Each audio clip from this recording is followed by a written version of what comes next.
ሰበር መረጃ አለን። ከጀነራል ታደሰ ወረደ ጎን ያሉ የህወሓት አመራሮች ስም ዝርዝር ይፋ ሆኗል። እነማን ናቸው የሚለውን በዝርዝር የምናይ ይሆናል።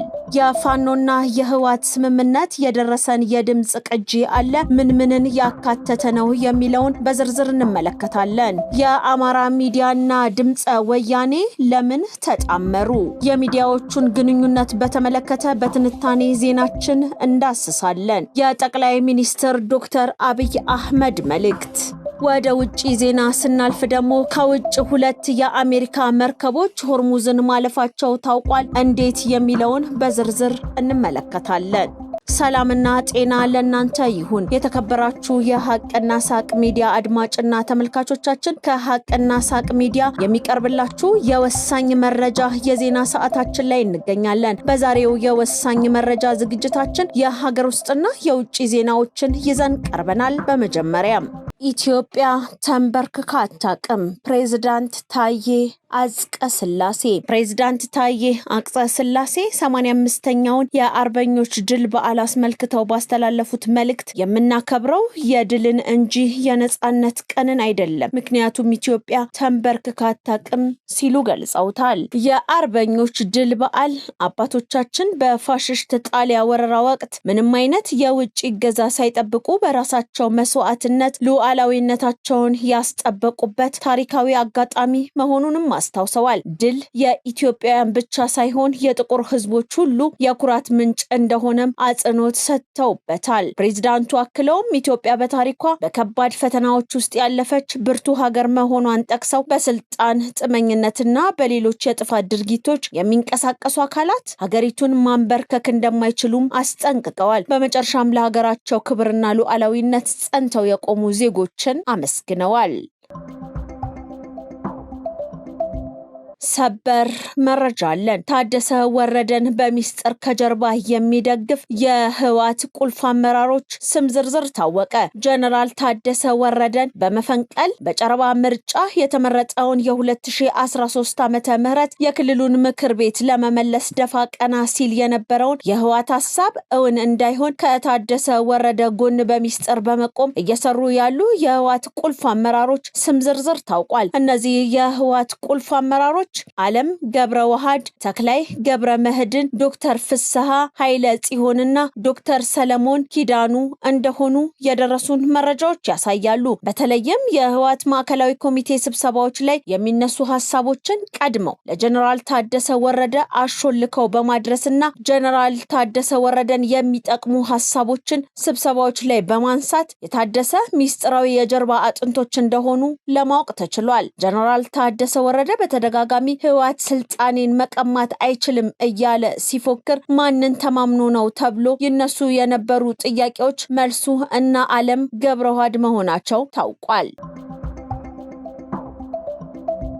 ሁለቱ የኢትዮጵያ ጠላቶች ስብሰባ በመቀሌ ከተማ። የኢትዮጵያ ታሪካዊ ጠላቶችን አጀንዳ ለማስፈጸም የጥፋት ተልኳቸውን አንግበው የሚንቀሳቀሱት ጽንፈኛው ህወሓትና ጸረ ሰላሙ ፋኖ በመቀሌ ከተማ በሻዕቢያ ትዕዛዝ ሚስጥራዊ ስብሰባ ማድረጋቸው ታውቋል። የሁለቱ ስብሰባዎች ዋነኛ አጀንዳ ሆኖ የቀረበው ሐሳብ የአማራ ህዝብ ታጋይ ነኝ ብሎ የሚጠራው ጽንፈኛው ኃይል የማንነት ጥያቄዎች ያለባቸውን ቦታዎች ማለትም ወልቃይትንና ጠለምትን ያለምንም ቅድመ ሁኔታ ለህወሓት አሳልፎ እንደሚሰጥ ከስብሰባው የተገኘ የድምጽ ቅጂ አመላክቷል። ህወሓት በበኩሉ ለጽንፈኛው ኃይል አመራሮችና ታጣቂዎች ትጥቅና ስንቅ እንደሚያዘጋጅ እንዲሁም በመቀሌ ሃይደር ሆስፒታል ሕክምና እንደሚሰጣቸው ቃል መግባቱን የደረሱን ታማኝ የመረጃ ምንጮቻችን አሳይተውናል።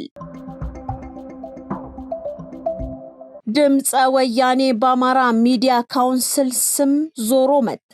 አማራን ሲያስገድልና ሲገድል ሲያፈናቀል የነበረው ድምጸ ወያኔ ዛሬ ቆዳውን ቀይሮ አማራ ሚዲያ ካውንስል የሚል የውሸት ታፔላ ለጥፎ ተነስቷል። ትናንት በአደባባይ አማራን ሲረግም የነበረው ትህነግ በጌታቸው አሰፋ የማደጎ ልጆች የአማራ ድምጽ ነኝ በሚል አሳሳች ስም ድምጸ ወያኔ በትግርኛ ሲያደርገው የነበረውን አማራን የማውደም ሀገር የማፍረስ ሴራ ዛሬ አማራ ሚዲያ ካውንስል በአማርኛ ዞሮ መጥ ሊደግመው ብቅ ብሏል። ዓላማው አንድ ነው። እሱም በአማራ ስም እየነገዱ ትህነግን በጓሮ በ4 ኪሎ ለመመለስ የሚደረግ ትግል። በአርባ ምንጭ ከተማ የምርጫ ማስታወቂያ የቀደደው ግለሰብ በ9 ወር ጽኑ እስራት ተቀጣ። በአርባ ምንጭ ከተማ የእጩ ተወዳዳሪዎችን የምርጫ ቀስቀሳ ማስታወቂያ የመቅደድ ወንጀል የተከሰሰው ግለሰብ በ9 ወራት ጽኑ እስራት እንዲቀጣ መወሰኑን የአርባ ምንጭ ከተማ ፖሊስ መምሪያ አስታውቋል። ሚያዝያ 26 ቀን 2018 ዓ.ም ይፋ በሆነው መረጃ መሰረት ተከሳሽ ተመስገን የተባለ የ25 ዓመት ወጣት በፈጸመው ህገወጥ ድርጊት ጥፋተኛ ሆኖ ተገኝቷል። የወንጀል ዝርዝሩ እንደሚያሳየው ድርጊቱ የተፈጸመው ሚያዝያ 20 ቀን 2018 ዓ.ም ከቀኑ 12:30 ገደማ በሼቻ ክፍለ ከተማ ጫሞ ቀበሌ ባይራ ተብሎ በሚጠራው አካባቢ ነው። ግለሰቡ በኤሌክትሪክ ምሰሶ ላይ ተለጥፈው የነበሩ 2 የምርጫ ማስታወቂያዎችን በመቅደድ ስራ ላይ ያለ በፖሊስ ቁጥጥር ስር ውሏል። የአርባ ምንጭ ከተማ የመጀመሪያ ደረጃ ፍርድ ቤትም በዛሬው ዕለት በዋለው የወንጀል ችሎት ተከሳሹን የ9 ወራት ጽኑ እስራት እንዲቀጣ ወስኗል። ፍርድ ቤቱ በውሳኔው ላይ እንደገለጸው ቅጣቱ ወንጀል ፈጻሚውን ከማረሙም በላይ ሌሎች መሰል እኩይ ተግባራትን የሚፈጽሙ አካላትን የሚያስጠነቅቅና የህግ የበላይነትን የሚያረጋግጥ ነው ብሏል። እንኳን ለ85ኛው የጀግኖች አርበኞች በዓል አደረሳችሁ። ሚያዝያ 27 ቀን ኢትዮጵያውያን ጀግኖች አርበኞች የፋሽስት ወረራ የቀለበሱበትና የኢትዮጵያን ሉዓላዊነት ሙሉ በሙሉ ያከበሩበት በዓል ነው። አርበኝነት ማለት ለሀገር ያለ ዋጋ የሚከፈል ከራስ ወዳድነት የነጻ መስዋዕትነት ማለት ነው። ዓላማውም ሀገርና ህዝብን ብቻ ማዕከል ያደረገ ነው። ለግል ወይም ለቡድን በተለየ የሚገኝ ነገር የለውም። ለሀገር ከሚገኝ ነጻ ሉዓላዊነትና ክብር ከሚደርስ የዜጋ ድርሻ በቀር ሉዓላዊነትና ክብር ከሚደርስ የዜጋ ድርሻ በቀር እናትና አባት አርበኞች ከፋሽስት ጋር የተዋጉት ለሀገርና ለወገን ብለው ነው። በግል ጥቅም ለማግኘትማ ከአርበኝነት ይልቅ ባንዳነት አቋራጭ ነበር፣ ግን አላደረጉትም። የአርበኝነት ትግሉ ከ3 ጠላቶች ጋር የተደረገ ነበር፣ ከራስ ፍላጎት፣ ከባንዳና ከወራሪው ፋሽስት ጋር። አርበኝነት የራስን ጥቅም ለሀገር ጥቅም ሲባል መተው ማለት ነው። አርበኝነት የግል ክብርን፣ የግል ስልጣንንና የግል ጥቅምን መሰዋት ማለት ነው። ይህንን ለመቀበል ከጠላት በፊት ራስን ማሸነፍ ይጠይቃል። ባንዳዎች ማለት ራሳቸውን ማሸነፍ ያቃታቸው ናቸው። የግል ጥቅምንና ክብርን ማሸነፍ ሲያቃታቸው የሀገራቸውን ክብርና ጥቅም ይሸጣሉ። ባንዳነት ማለት ሀገርን ለራስ ጥቅም በመሸጥ የሚከናነቡት የውርደት ካባ ማለት ነው። አርበኞች ከባንዳዎች ጋር ታግለዋል። ባንዳዎች በአንድ በኩል ሀገራችሁን ሽጣችሁ እንደኛ በግል ተጠቀሙ ይሏቸዋል። በሌላ በኩል መንገድ እየመሩ ወራሪውን ያመጡባቸዋል። ያም አልሆን ሲላቸው ህዝቡን በሐሰተኛ ወሬ ልቡን ይሰልቡባቸዋል። ዛሬ 3ቱም ጠላቶች አሉ። መልክና ስም ብቻ ቀይረዋል። በሌላ በኩል ዛሬም በየመስኩ የተሰማሩ ኢትዮጵያውያን አርበኞችም አሉ። የኢትዮጵያ ብልጽግና እንዲሳካ ብሔራዊ አርበኞችን ይፈልጋል። የራስን ፍላጎትን ባንዳነትና ወራሪን እምቢ የሚል አርበኝነት፣ የኢንዱስትሪ አርበኞች፣ የግብርና አርበኞች፣ የጸጥታ አርበኞች፣ የፖለቲካ አርበኞች፣ የንግድ አርበኞች፣ የዲፕሎማሲ አርበኞች፣ የመንግስት አገልጋይ አርበኞች፣ የሕክምና አርበኞች፣ የትምህርት አርበኞች ወዘተ አሁን ያስፈልጉናል። ይህንን በዓል የምናከብረው የየራሳችንን የአርበኝነት ደረጃ በመገምገም ነው። ለኢትዮጵያ ምን ያህል አርበኞች ነን? ዛሬ የግል ፍላጎት የሚያሸንፋቸው ደካሞች አሉ። ሀገርን አፍርሰው የግል ቤት መስራት የሚመኙ፣ ትልቁን መርከብ አፍርሰው ትንንሽ ታንኳዎችን ለመሸጥ የሚመኙ፣ ለቅንጥብጣቢ ነገር ውርደትን ለመሸከም የማይሳቀቁ ዛሬም ወራሪዎች አሉ። በአካል ሀገርን ለመውረር ካሰፈሰፉ በተጨማሪ ድህነት፣ ኋላቀርነትና ሌብነትን ድህነት፣ ኋላቀርነት በአካል ሀገርን ለመውረር ካሰፈሰፉ በተጨማሪ ድህነት፣ ኋላቀርነትና ሌብነት የሚባሉ እንደ ሰርዶ ሀገርን ወረው ሽባ የሚያደርጉ ጠላቶች አሉ። ሀገርን ለባዳ ከሚሸጡ ባንዳዎች እኩል የሀገርን ብሔራዊ ጥቅም ለግል ጥቅማቸው ሲሉ የሚሸጡ ባንዳዎች አሉ። አገልግሎትና የህዝብን ሀብት የሚሸጡ ባንዳዎች አሉ። ብሔራዊ አርበኝነት ማለት እነዚህን 3ቱን ጠላቶች ታግሎ ማሸነፍ ማለት ነው። ዛሬ የምናየው የኢትዮጵያ ለውጥና እድገት ማስመዝገብ የተቻለው ብሔራዊ አርበኞች በየአካባቢው በመኖራቸው ነው። ብሔራዊ አርበኞች 3ቱን ጠላቶች እያሸነፉም ቢሆን ገና ሙሉ በሙሉ ድልን አልተቀናጁም።